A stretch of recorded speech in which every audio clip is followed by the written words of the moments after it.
আমাদের কৃষি কৃষকের প্রাণ। নেক্সট ভিডিও দেখতে চ্যানেলটি সাবস্ক্রাইব করে বেল আইকনে ক্লিক করুন। আসসালামু আলাইকুম ভিউয়ার্স, কেমন আছেন সবাই? আমাদের কৃষিতে আপনাদের স্বাগত জানাচ্ছি। আজকে নিজের গাছের কাঁচা পাকা আম এবং আপেল দিয়ে মিক্স শরবত কীভাবে বানাতে হয় সেটি আপনাদেরকে দেখাবো। যে অতিরিক্ত তাপদাহ চলতেছে, যে অতিরিক্ত গরম, এই গরমে আপনারা এই মিক্স শরবতটি খেয়ে খুবই তৃপ্তি পাবেন আশা করি। তো ভিডিওটি দেখুন। এখানে ফ্রিজের ঠান্ডা পানি নিলাম, এটা হচ্ছে ফ্রিজের ঠান্ডা পানি, এটা হচ্ছে গুড়, এটা হচ্ছে ফাঁকা আম, এটা হচ্ছে আপেলগুলো আমি কেটে নিয়েছি, আর একটি লাল মরিচ নিয়েছি, একটু ঝাল ঝাল মিষ্টি খেতে ভালো লাগবে। এরপরে এটা লবণ, এরপরে এটা চিনি, আমরা চিনি এবং গুড় মিক্স করে দেব।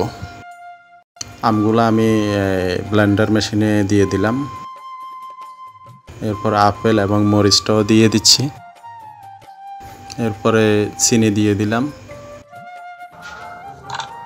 লবণ দিচ্ছি, গুড় দিলাম। এখন আমরা যে ফ্রিজের ঠান্ডা পানিটা রেখেছিলাম ওই পানিটা আমরা এখন দিয়ে দেব। এরপরে আমরা ব্লেন্ডার করে নেব। ব্লেন্ডার করা হয়ে গেছে, দেখি কালারটা কীরকম এসেছে।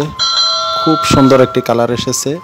এখন একটু খেয়ে দেখব, টেস্ট করব কীরকম হয়েছে। খুব ভালো হয়েছে। খুব সহজ পদ্ধতি, আপনারা বাসা বাড়িতে এই রেসিপিটি ট্রাই করতে পারেন। আর যারা আমার ভিডিওটি দেখেছেন ভালো লাগলে একটি লাইক কমেন্ট শেয়ার করে দেবেন, এবং যারা আমার চ্যানেলে নতুন তারা চ্যানেলটি সাবস্ক্রাইব করে দেবেন। আল্লাহ হাফেজ।